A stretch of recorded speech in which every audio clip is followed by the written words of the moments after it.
action, and welcome everybody. This is PnP Weekly episode 216. We're back from a summer vacation, almost 2 months actually away, which is wow.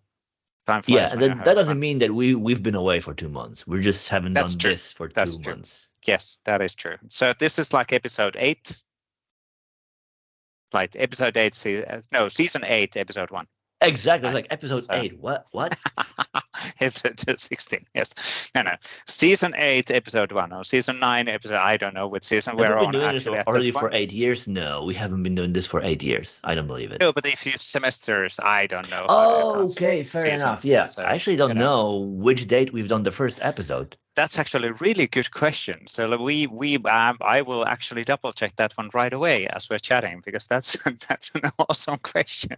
I guess we have it in the playlist. Well, that's something that we could ask ChatGPT, because that's before September 21. That's true. 100%. It should know. So let me scroll all the way down. Will ChatGPT know when we started? Apparently, wow. Okay, guess the date. We've started in August, but which August? 20.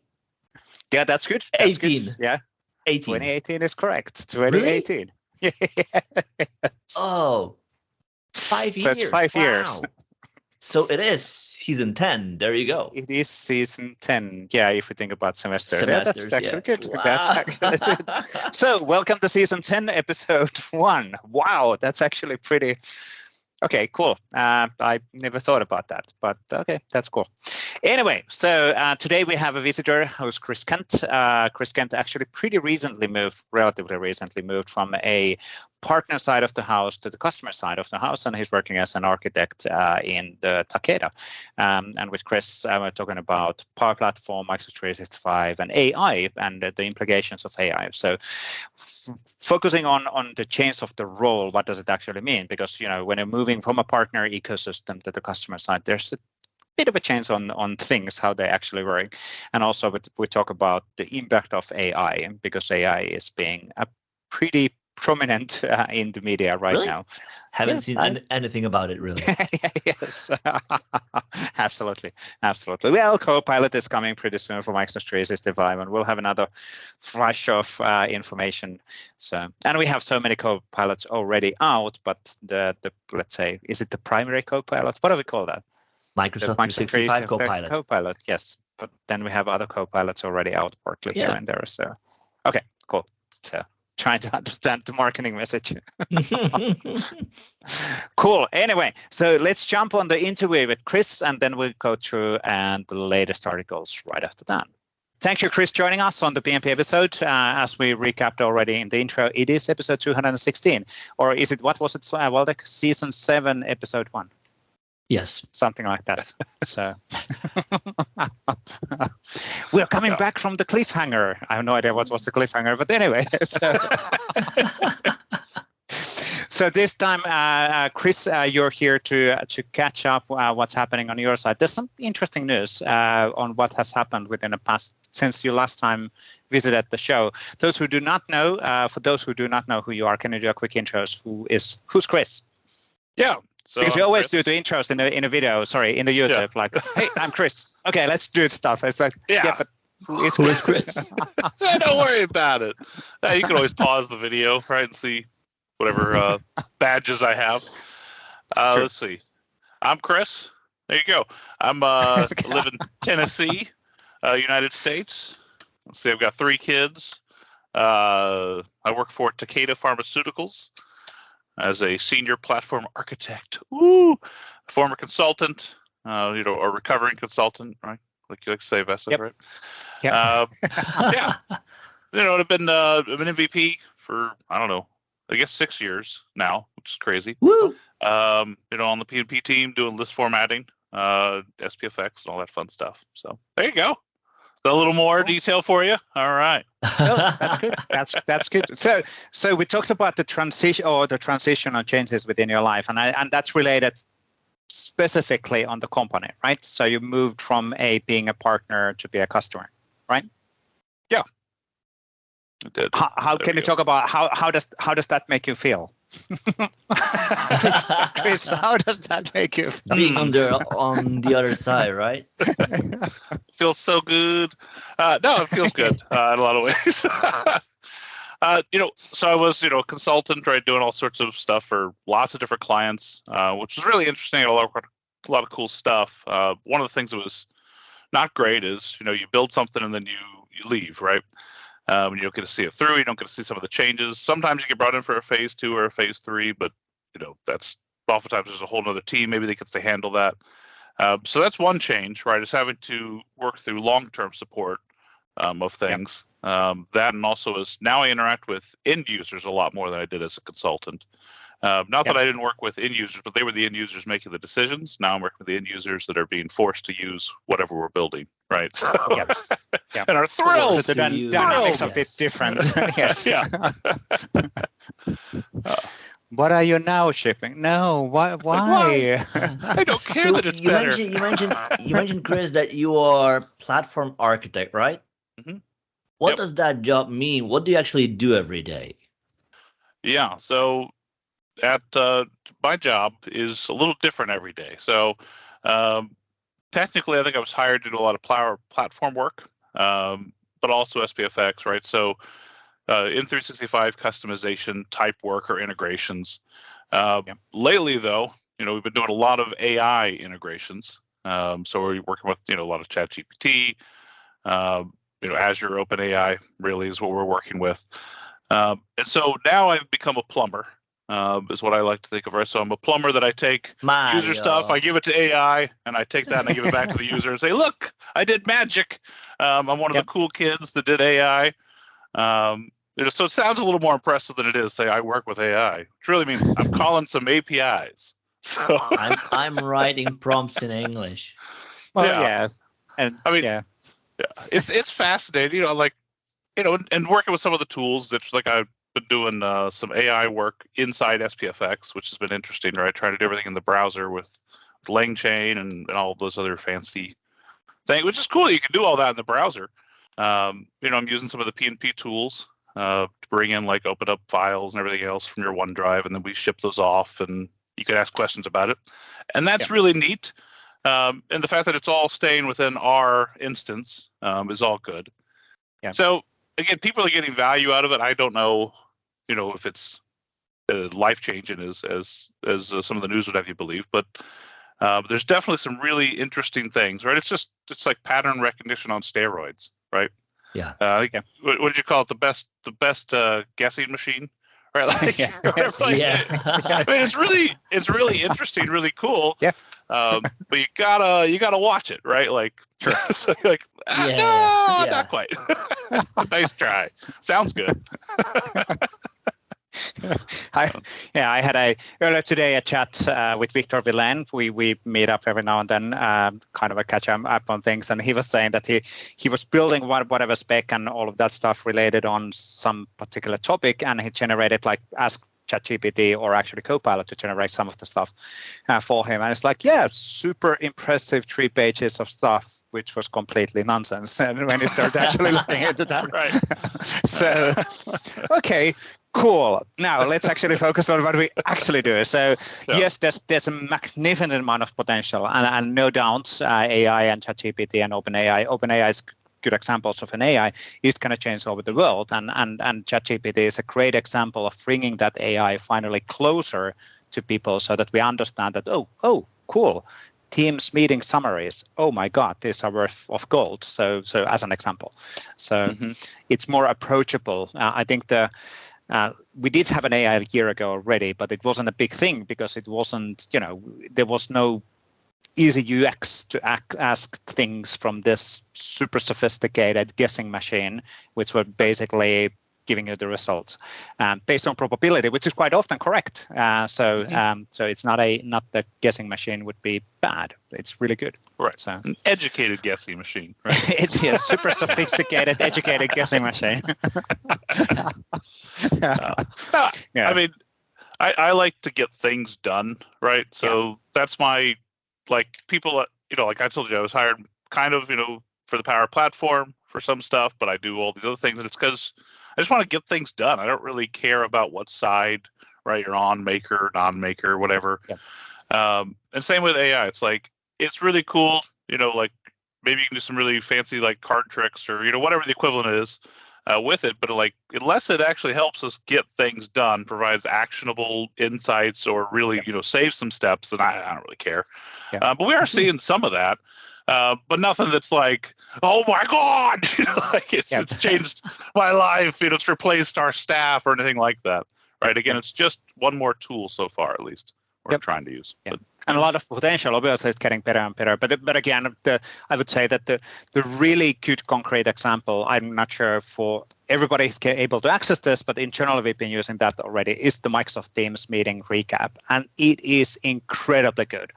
It's in Teams Premium, I guess it is, but it's basically showing who's talking when, and then the summary in a really short thing, and then transcript, and you can ask questions and all of that. It's just absolutely amazing. The only thing with at least in my case, is that as I was watching some of the summaries from last week, because some of the meetings happen like 4 a.m. in the meeting, 4 a.m. in the night for me, which I'm not joining, it cannot detect the Vesa correctly, so the name is hard. So it was Vesa, Vasa, Vafa, whatever. So yes, you are the ship that went down and they recovered. Yes. Yeah. Chris, you mentioned that's a Swedish ship, by the way. But wow, that was an interesting reference. Vasa ship from Vasa, Sweden. Yeah. Wow. Vasa, that is anyways. true. Anyways, for international audience, it's good to clarify that, because here the ship went down. Wait, what? Vasa, the Vasa ship. Everybody knows the Vasa ship, right? Oh, they just said vessel. All right. No, not the vessel. Vasa is a VASA, right? Yes, correct. Anyways, which has been also a vessel, yes. Anyway, Chris, you mentioned using AI in workplace, right? Yeah. I can imagine that a big part of that is the relevance, like having AI to be able to reason over the data from your work, right? Because like you can imagine, like, not everything is in files, not everything is in docs, right? Like, you have other systems that you use where the data is stored, and to really get the value out of AI for your work, in other words, to have AI help you do your job, it has to have access to that.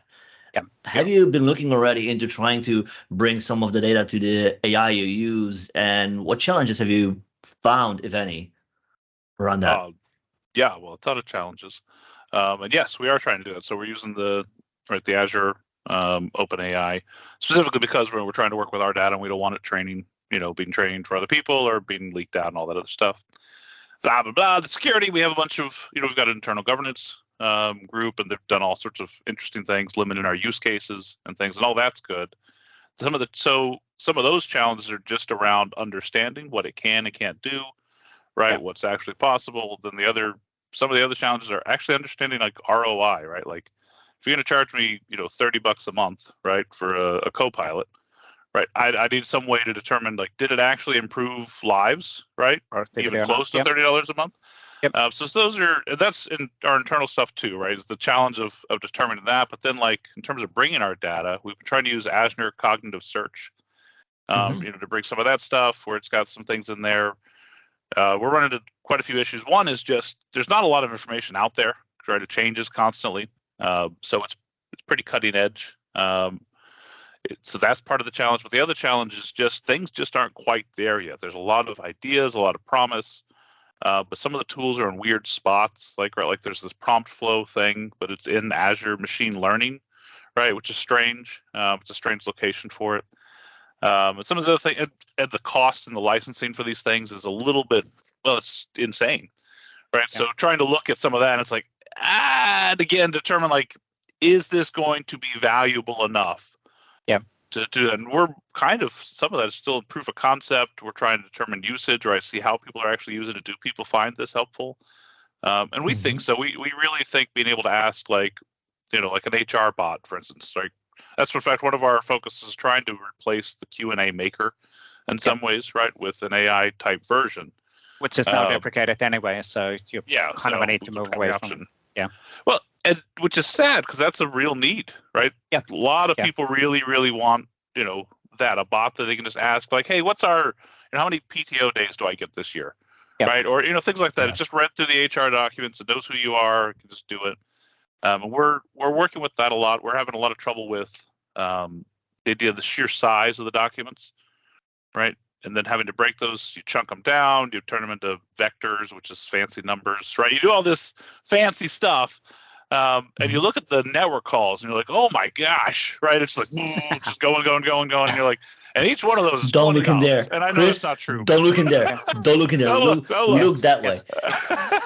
Beautiful sky, beautiful. So yeah, you're in the matrix now. yes. Like maybe I should just hire an intern to read this document, at some point. But it's very interesting. I think some of that will come down, but again, some of it will also be how we change our tools, right? Where we recognize. So like right now, I feel like we're throwing everything at AI, and some stuff's like, yeah, there are better tools for that are not AI at all, right? Like it's like that's just you doing the hard math, right? Or that's just you figuring out the process. Yeah, because it's deterministic. You don't need any special insight for it. True. So anyway, that's some of the stuff we're dealing with. And when you think about bringing data to or data from the workplace to AI, right? Like, do you look at the org-wide things like HR policy that applies to everybody, or do you also look at a set of data that is only available to a special group, and then thinking about, okay, like how can we ensure that data is only available to that group, even though it's a part of the AI that everybody can use? No, I'm here. Can you hear me? I'm having all sorts of weird camera trouble, so I apologize. Clearly, no, it's okay. This is going to be interesting to see, by the way, on the video recording. What's it'll be great. Go in and out, What's left, right? Just replace me with a clown. Oh, now you're white. Oh my gosh. Well, I've always been white. Ouch. Not what he meant. Yeah. No, what was the question again? I don't remember what the question was. It was something really important about ensuring. Securing. So when you bring the data from work into AI, do you now work only with the data that's available to everybody in the org, or do you have also the data that's available to only to specific groups? And if so, what's your experience like? And ensuring the access that the data won't be leaked to folks who aren't allowed to access it. And that is a significant challenge we're having, right? So, Microsoft, you got a preview out for PVA, right, where you've got I think the ability to look Power at like SharePoint sites. Yeah, Power Virtual Agents.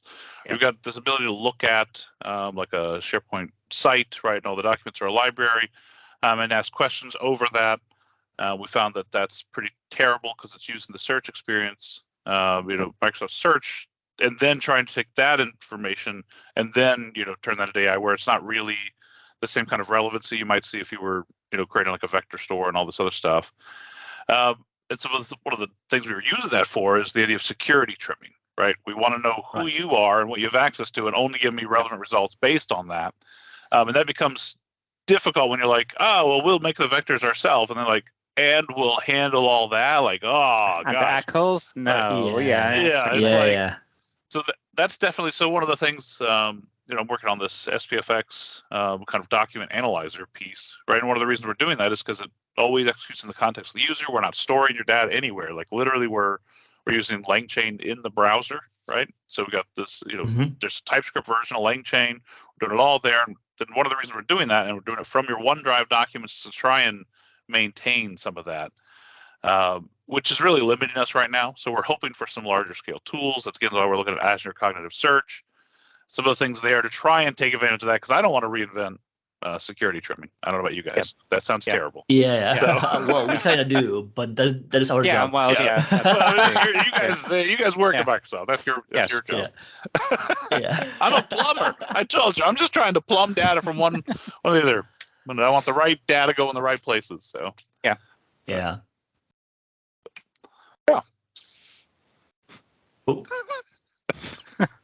And that's all. All right. Bye. Coming back on the. I'm just watching the dog opening the door and walking in, and I'm confused, but it's fine. So okay. The dog opened the door. Yes. That is confusing. Very impressive. That is confusing. Anyway, Whoever is watching the video might actually see a glimpse of the dog. Anyway, so coming back on the pricing and everything else, and that's obviously that's going to be the interesting piece of thing. For no doubt, it's all about can we provide the value for the cost related on things, and everything in the business world works like that. So when you're evaluating licenses, is it actually worthwhile providing things? Coming back on the example of the Teams meeting recaps. If we can calculate the amount of time we're actually saving for the people to not watch the recordings and rather kind of the recaps, we have a amount of minutes, and then we can calculate the amount of hours and all of that. But it does get complicated because it's not a straightforward calculation. And what are all of the things where we saved actually time and where not? It's going to be really interesting. If you think about all of the time savings, which we potentially can do, $30 in a month is peanuts. But you need to be able to see. That also means, means that you need to track who spends time on what, and that is already like you're doing what, and maybe if we knew how much time we spent on meetings and that was obvious to everybody, we wouldn't have the meetings in the first place because like what? Correct. We're doing how much? Correct. So there's also this has I do it too. And then we're balancing out with the privacy and all of that stuff at the same time. So because it's not as straightforward that is it worthwhile for being able to measure in a personal level how much they're actually in meetings or not? Is that okay? Maybe in US, but in Germany, different rules. And again, there's a different cultural and country level aspects on all of this discussion. It's really interesting to see where we will be in 6 to 12 months related on how stuff is being adapted, where the AI is, what's the complexity is. Right now, of course, AI is the hottest thing in the industry. So everything is moving into the AI, and everything is AI. How much of that will be there within 12 months or 24 months? It's really interesting to see. Well, and I think we also, I agree. I think we also look at when we say ROI, right? It's more than just because, what are we counting lines of code, right? A developer does. Are we counting how many PowerPoint presentations, someone in marketing does? No, because that's not right. It's about overall effectiveness and of course cost savings, right? So you want those literal, reduction of time and other stuff. But it's also the idea of just surveying people like, do you feel you were able to execute your job more effectively, more efficiently, right? More creatively? Like, did you have options to do things you couldn't do before because you were able to take that stuff away, right? So technically, did we save any money? No. Did we get more gain out of it? Yes. Right. So that's one of the things where I say we're trying to determine ROI. I think that's where we're struggling with that a little bit. It's like, it's not a straightforward, time saving, swap out work calculation, right? So absolutely.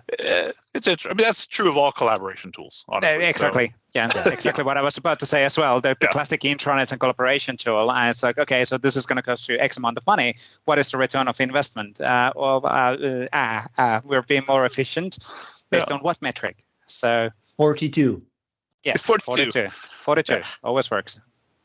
Right. Well, and are people actually using it, right? Like, it doesn't matter how much it would save them if they would do it. Like, is it actually approachable? Is it usable? Is it usable in a format they like? You're like, just saving something in the wrong format can end people's use of a tool, right? It's like, I don't want it.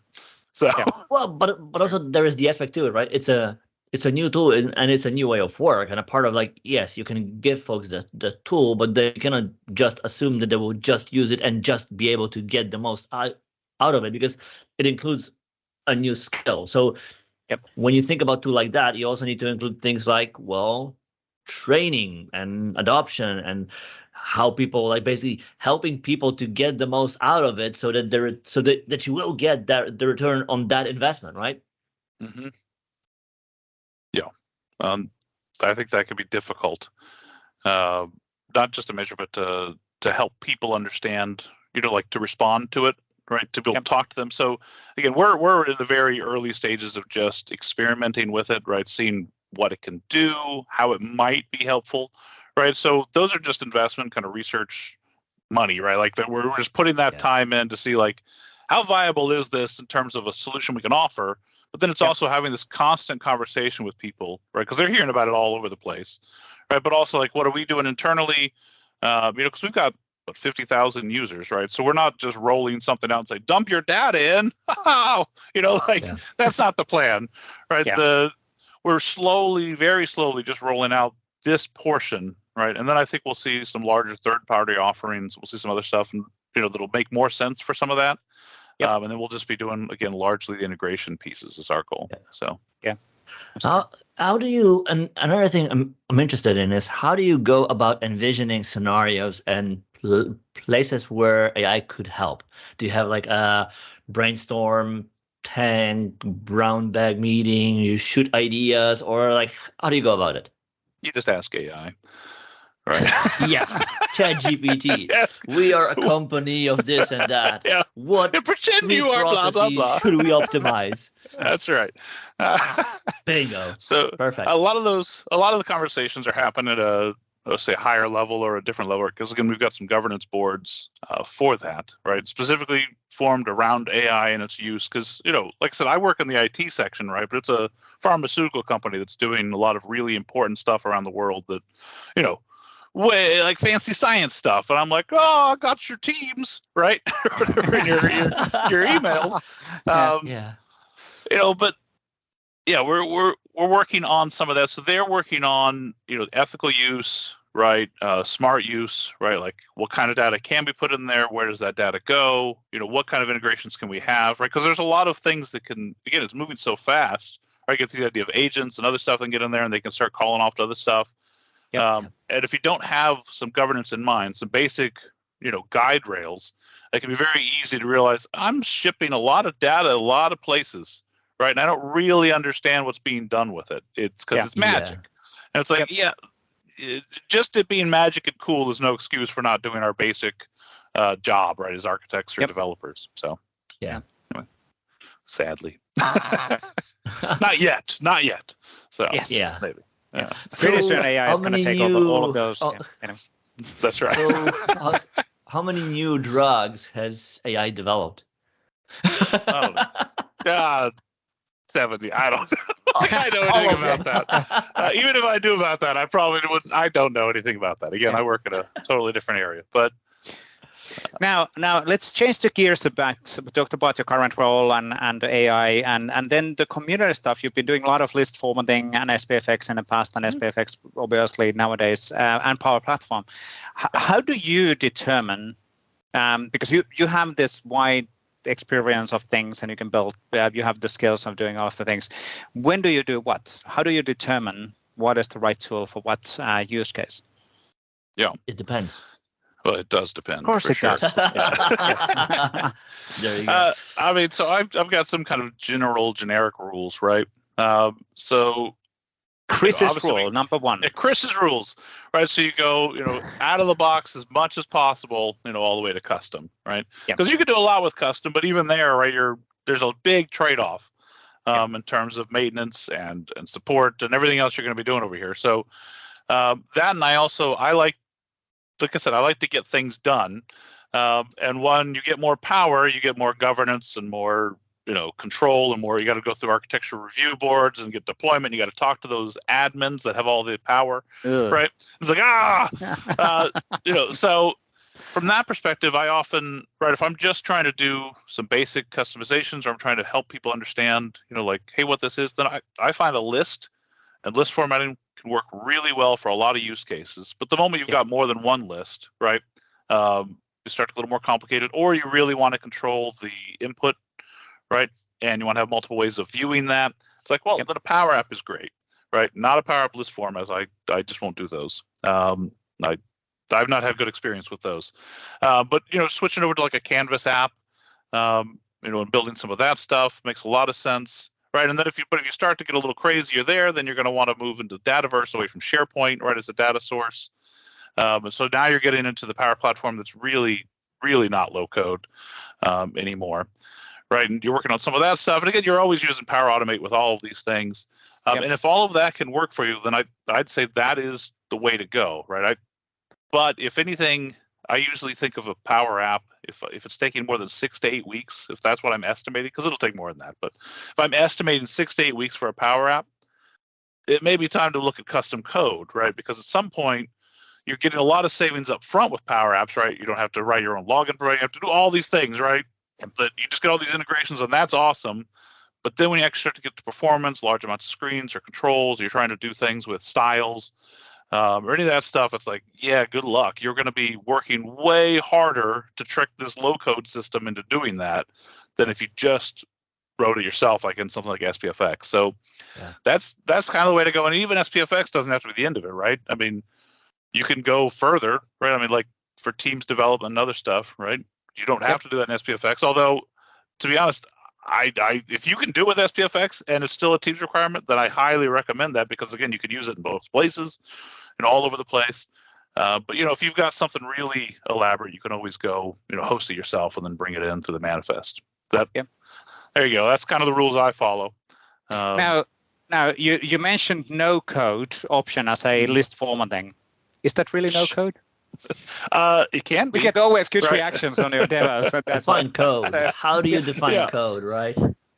So you absolutely could do like the new design wizard and other stuff, right? There's a lot you can do with no code. You can certainly go copy from our samples repo. We've got 200 plus samples. A lot of them are really good without tweaking, but you're right. That's code. It's silly to pretend otherwise, right? The moment you have to look at JSON at all, well, that's code. Right, because you have operators, you have operands. I mean, literally, they're called that.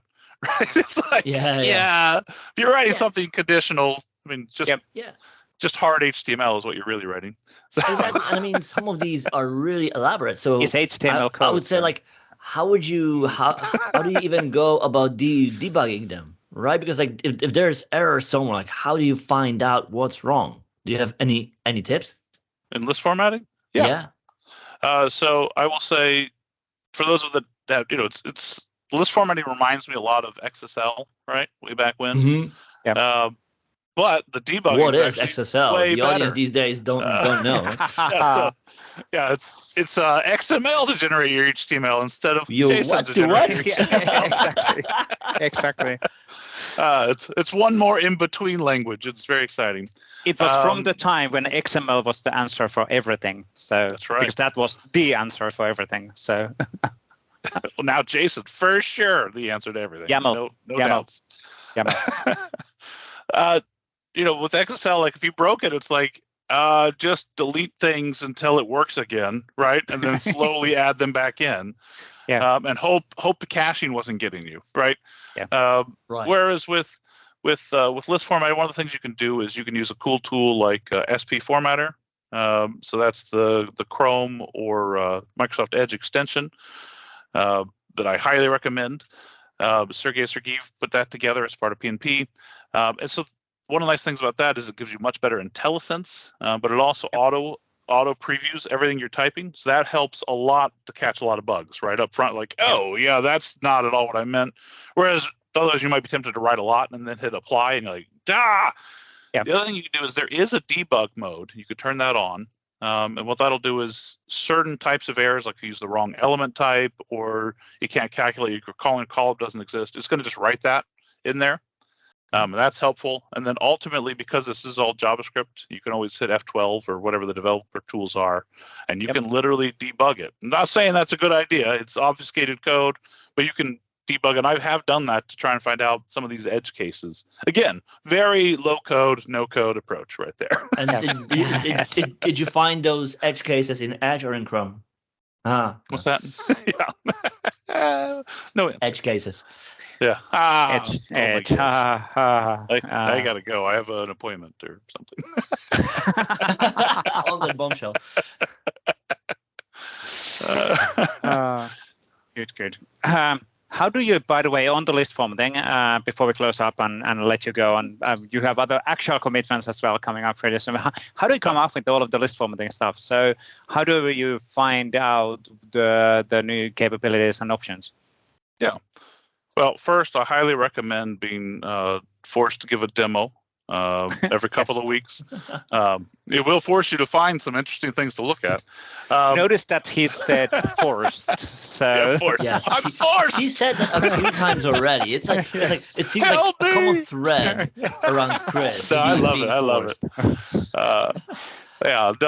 So one of the things I do is I always check the docs, see if they've been updated. Same as anyone. A lot of times I check to see if they've been updated in GitHub, but haven't been released. Yep. Because that stuff sometimes sits there for quite a while. Yep. But a lot of times what I do is I literally, like I said, I hit F12, I debug it, I look through the code. I've done it enough, even though it's obfuscated, I can spot changes pretty quick. So I'm like, oh, that's so much different. For being What part is this? Low code, right? Well, some of it's just optimizations, but some of it's like, oh, that's really interesting, right? Or you'll see stuff, like I see a lot of stuff and it's coming, but it'll have, you guys have your triggers or whatever you call it. What do you call that? Switches. Flights. Switches. You've got your switches. Flights. And you'll even literally see it like, if this switch, then turn it on. You're like, please just turn it on. That sounds really cool. But so that's a lot of where I come up with, at least when I'm trying to look for the new stuff. But otherwise, I'm really just trying to think like, what's an actual use case for this, right? Like, and then I make it really silly and I add in horses. But I try and think of like, here's what have I actually had to solve before? Like, what am I doing with it? So the Warrior Horses demos are actually based on a real world business cases. Is that what you're saying? That's mind-boggling. Yes. Wow. In his second life, Chris actually has a farm. That's right. A farm. The farm has a farm. What are we talking about now? It's a 21 server farm, right? Front ends. I have no farm. Not that kind of farm. I'm an actual farm with horses and an animal farm. Yes. Oh, one of those. Yeah, no. Now, and then maybe just to summarize on the community and sample side, why do you do that? Why what does it actually give you? Why are you part of this community things and volunteer to do demos and all of that stuff? So you're sharing your skills for free. Why? That's sweet money. Wait for free. Exactly. All that sweet money involved in the community work. No, I mean, so again, I just like to do things. I like to get stuff done. I like to find interesting ways to do it. And I guess I'm loud, so I just kind of shout it out sometimes. So that's part of it. So I like I'm just screaming. That's formatting. No, I really like being a part of it. I like helping people. I've been really enjoyed being a part of the community because again, I'm also doing this stuff. Like I've got bosses, I've got deadlines. They're telling me, hey, Microsoft just released this new thing.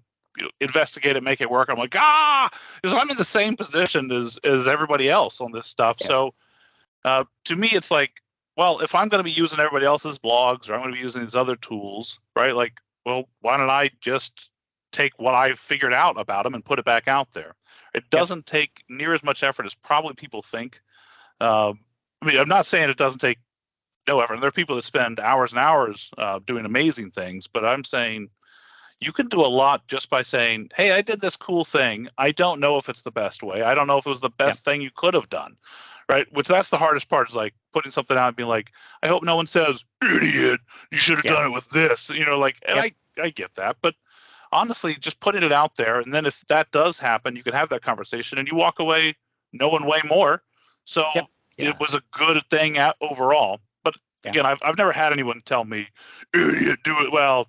I've had plenty of people say awful things. I just mean most interactions are very positive in the community. You've got random people, but those are easy to shrug off for the most part. So. And I guess that is by far the biggest barrier for people actually getting involved is the risk of putting yourself out there and being vulnerable and being target of the potential attacks, which don't happen actually. And of course there's always idiots out there, but it's like, well, most of the people value what other people bring on the community, and learning from the other people's the work is by far the best way of learning. So because let's face it, even us as Microsoft, I come from a field background. I used to build stuff for customers and all of that until they cracked me on the engineering. And nowadays, when people are, well, especially in engineering and Redmond PMs, it's not like we build stuff for the customers. No, it's the partners and customers build stuff from themselves, and that's the key learning what we need to share, so that other people know art of possible. So absolutely. Cool. I guess we're running out of time as well.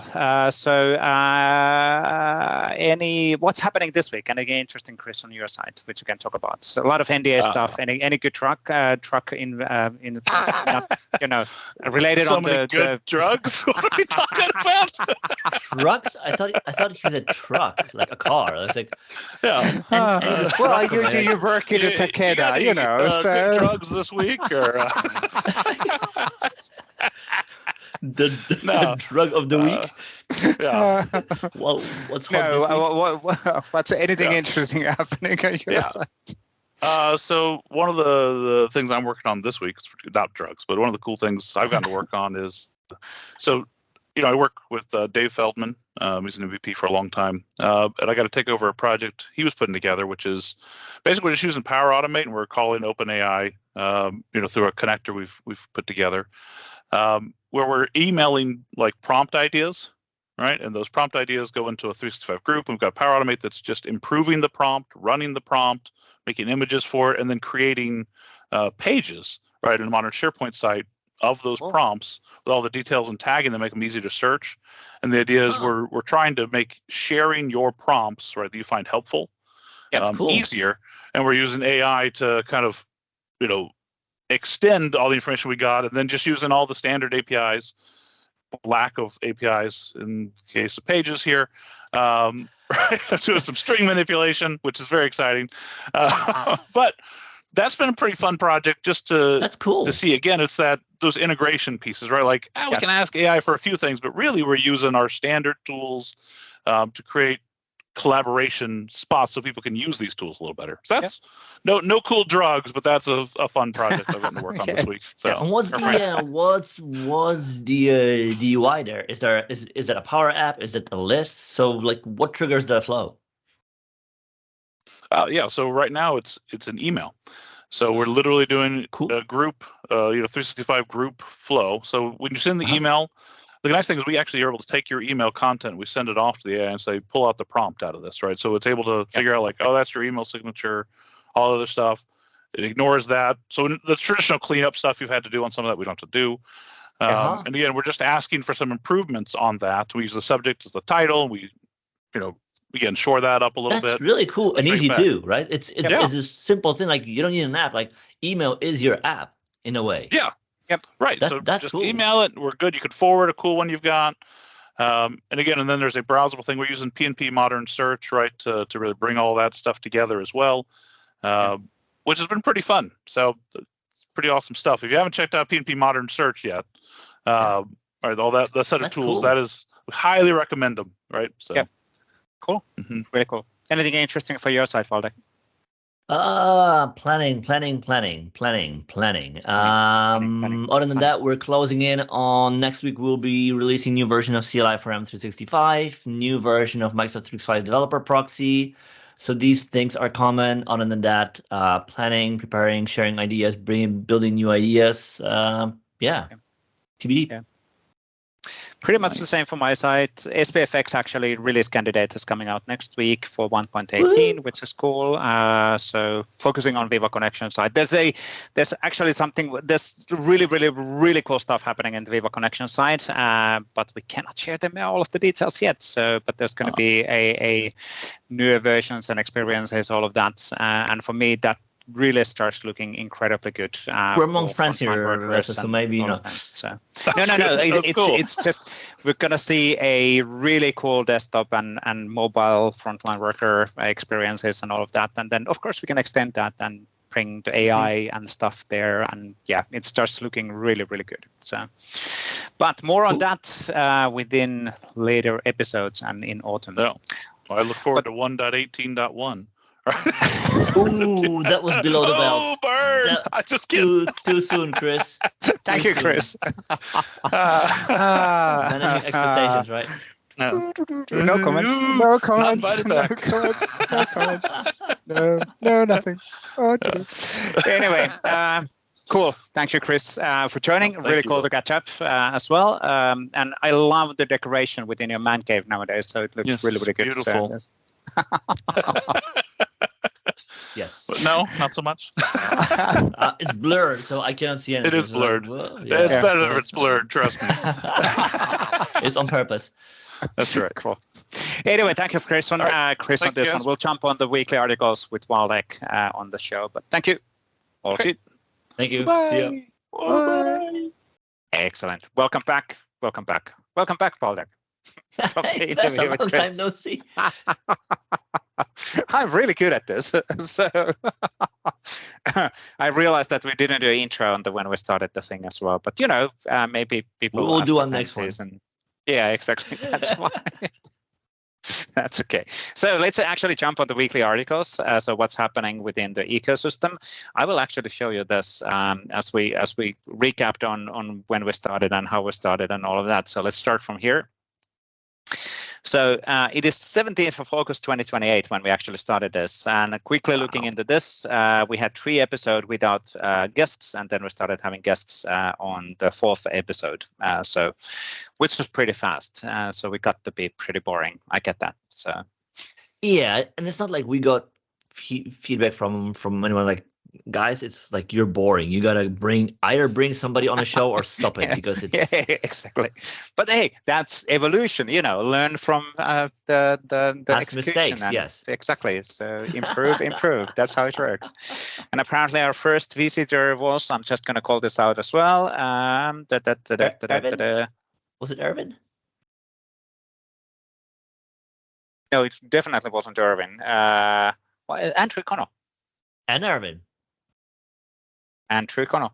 And Oh, Irvin. yeah. No, Irvin did a cameo. Cameo, yeah, fair Yeah, enough. so- Yeah, AC, so- yeah. Yes. And also, Okay. back then, the show was called SharePoint Dev Weekly, so it was very narrowly True. focused. But 5 years ago, we were in a different place, I guess. I guess we were. Well, we were in a different place. You can actually see the transition on the name. There we go. That's still Dev Still Week, SharePoint Dev Weekly. Dev Weekly. Oh, there we go. So PnP episode Weekly. 76. PnP No, Weekly. February 2020. February. Down. there There we you go. go. There's already, yeah. There we go. Okay, cool. With Luisa on 2020. It's 3 years ago. Actually, pretty cool. So Wow. there's Fabian and a lot of people actually been in the show. That's really Yeah. good. Anyway, so the latest articles. Yes, first things first. So we're going to recap some of the a bit older articles as well because we're back from the summer vacation. It's been awesome summer and now it's pouring raining outside. So this was a great timing. So we're going to recap some of the older ones, but not all of them, just calling out things. So this one actually was really, really cool from early August.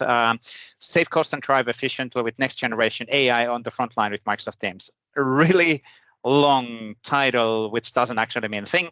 But of course, Microsoft Teams is a big focus area and frontline workers is a big focus area. And then within here, we're focusing and sharing insights on the business impact and also technology, which are coming out. So there's a collection of technology and business insights and features which are coming out for the frontline workers inside of the Microsoft Teams, like also the Viva Connection stuff. So a lot of cool stuff getting announced. So yeah. Excellent. And then we had a article from Microsoft Teams from last week, supercharge brand content with Typeface AI app for Microsoft Teams. Exactly, right. So this is a reference case from a partner of ours who built an app, who brought their app to Microsoft Teams, and we showcase how they've done it, what are the benefits, and so on. So basically giving folks examples of why would you care and how partners who do that benefit from that extension point. Correct. Yeah, and this is actually really cool. And these kind of storylines we actually need so that people understand the opportunities and partners. It's not about technology. It's about what can you do with the technology. So, well, I mean, it depends to whom you talk. At some point, you will need to build something. Sure. But first, you need to decide that you want to build it. Exactly, not the technology first, for sure. Now, we also had an update on the SharePoint community, SharePoint blog, updated content for SharePoint Web UI Kit. So Web UI Kit was announced, I think, in June, roughly, and there's a update on that for Teams and navigation, page layouts, and all of that. Web UI Kit is there to give you components and design structure within Figma, so you're able to more efficiently and easily do the designs directly in Figma. I was just about to ask for those who don't know what it is. So you mentioned it already. So yeah. Yes. So, with all due honesty, I'm an old school. You used to do .com sites as well with SharePoint. Yes. We used to draw all of that stuff in PowerPoint. Of course, Figma is much more efficient. But back then we used different things. We used Photoshop. We used Illustrator. We used different 100%, things. Yeah, definitely. 100%. But whenever I need to draw, I've always been in PowerPoint, because PowerPoint is the most logical thing, at least for me, and to draw things. But of course, Figma is a much more efficient and much more advanced comparing to PowerPoint on design languages. So, most important question: do you name your layers? Good question. Well, apparently there are two camps of folks who do and folks who don't. So I wonder, in which camp do you fall? You mean in Figma?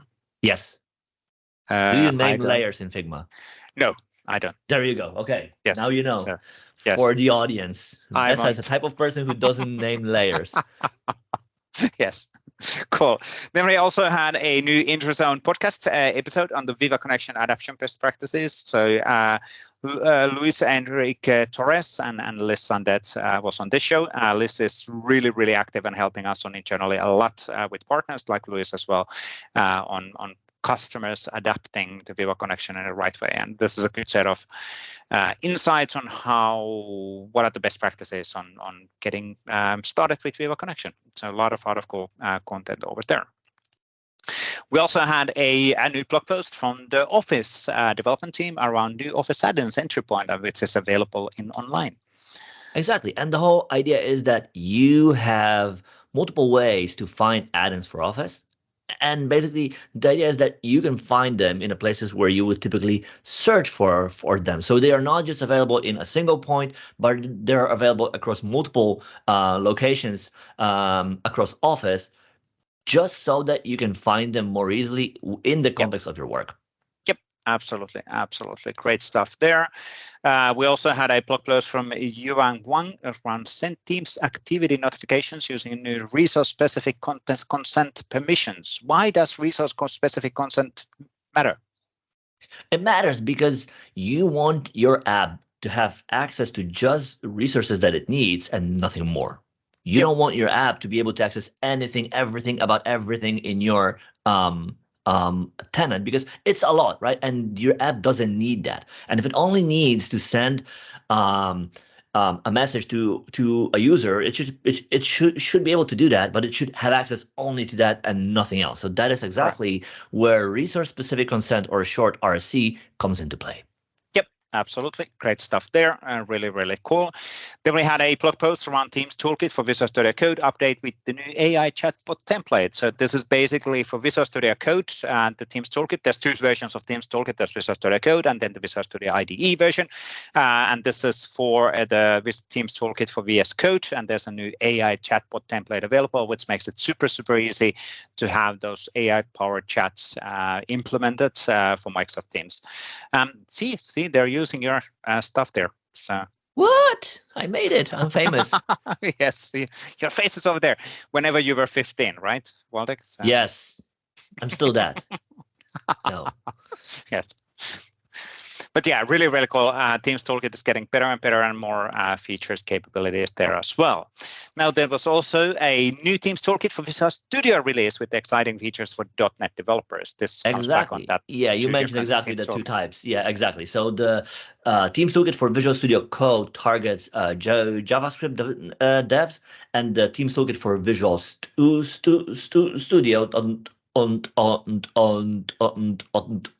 .NET does, right? And there isn't a parity between them. Like, there's always new things available across them because some features are more relevant to one audience than the other. Then there's also the dependencies for the libraries that we use inside the templates. So where we strive for the parity, it's a journey, basically, right? Yep. So we try to evolve two of them because we realize that we have diverse audiences of devs who build for teams, and we want to cater to all of them.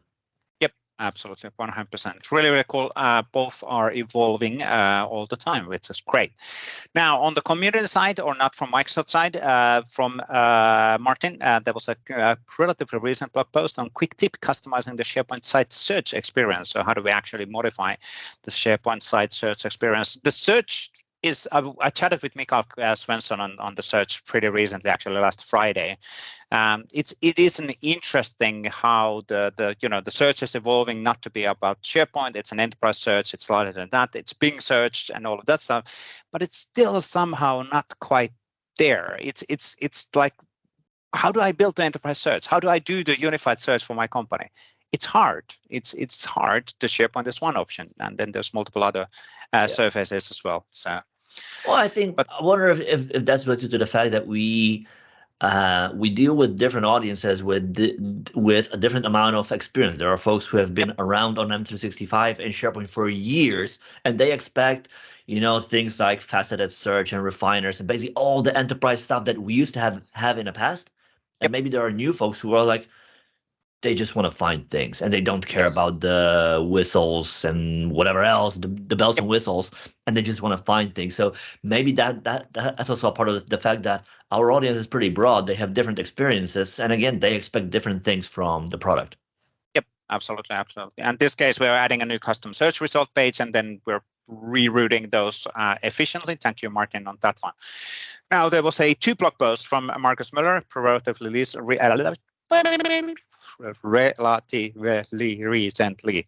I am talking now machine language.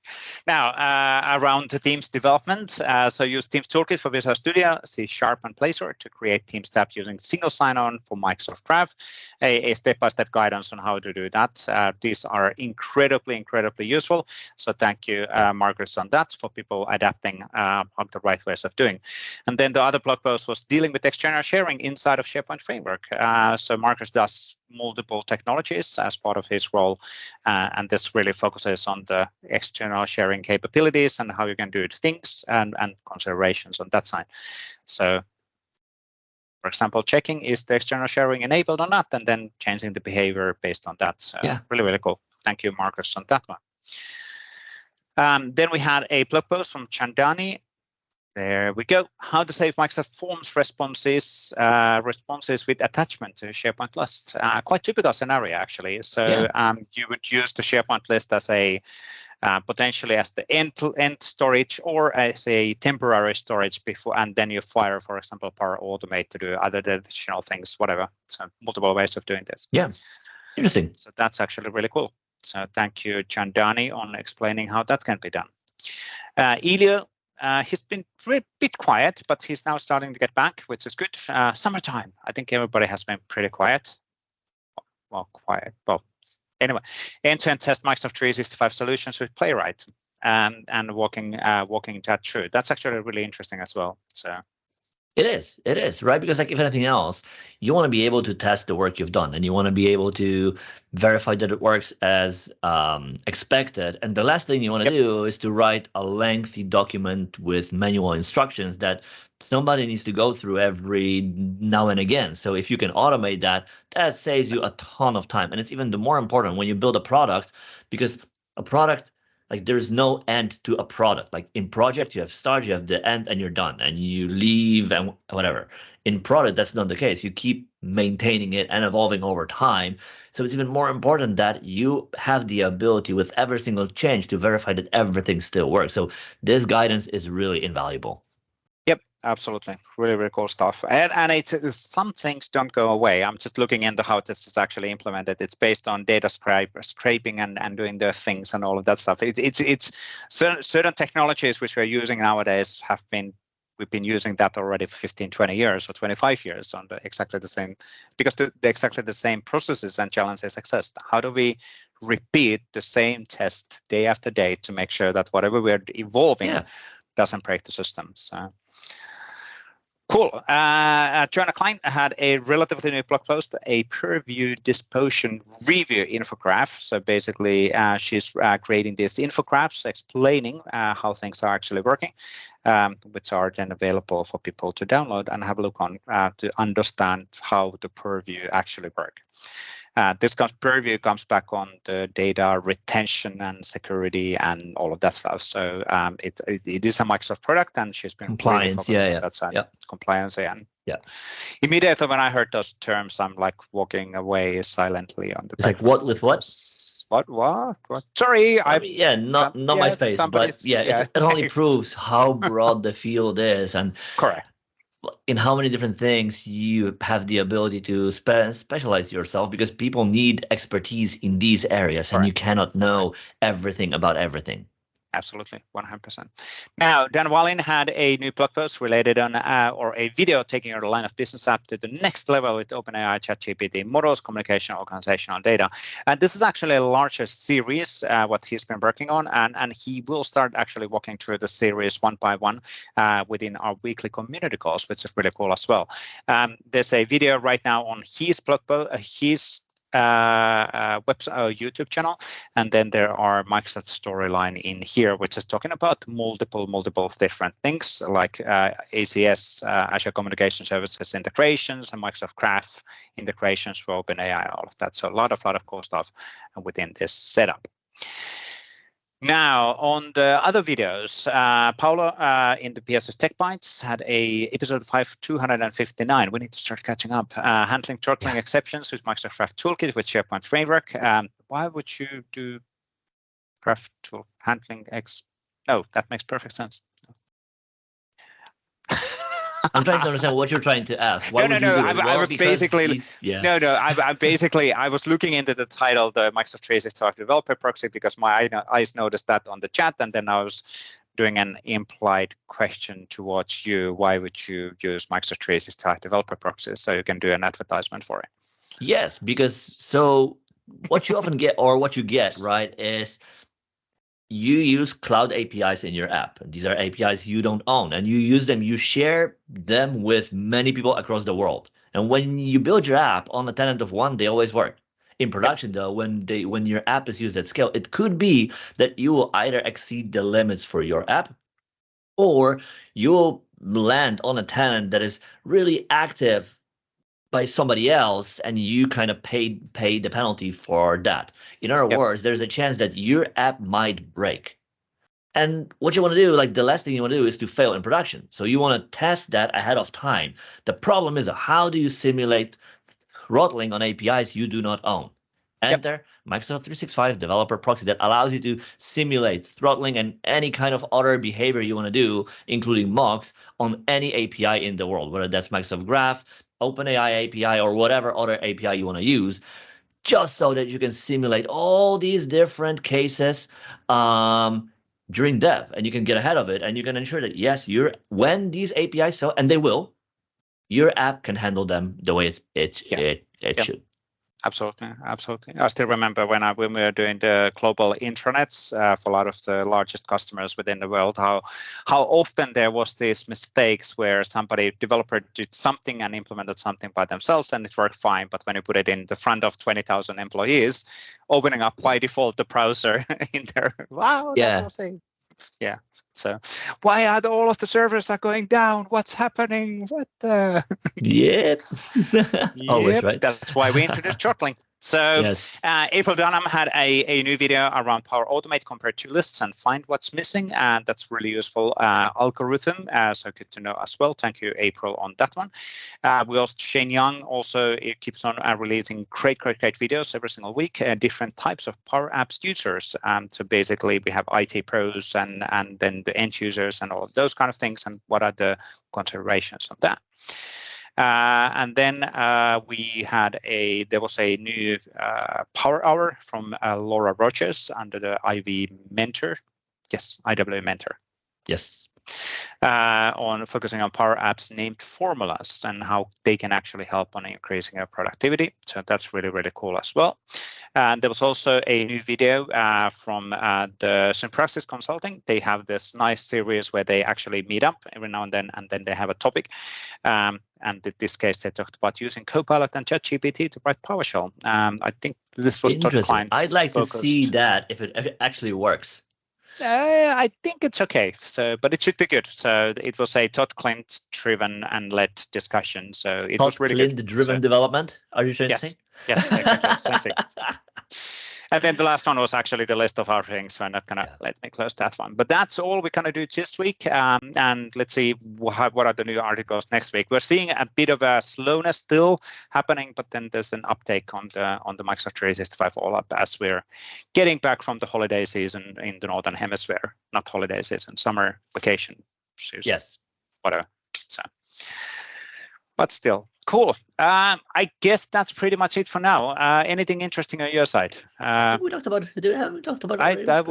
We did that with Chris. You're 100% correct. I guess that's it for now. On that bombshell, yes. Well, that was episode 216. We will be back next week with episode 217. Season 10, episode 1. Season 10, episode 1. Yes. Now we'll be back next week with season 10, episode 2. Yeah. There we go. Excellent. Thanks, Waldek, and thanks everybody for listening. Watching. Thank you, Vesa. See ya. Bye.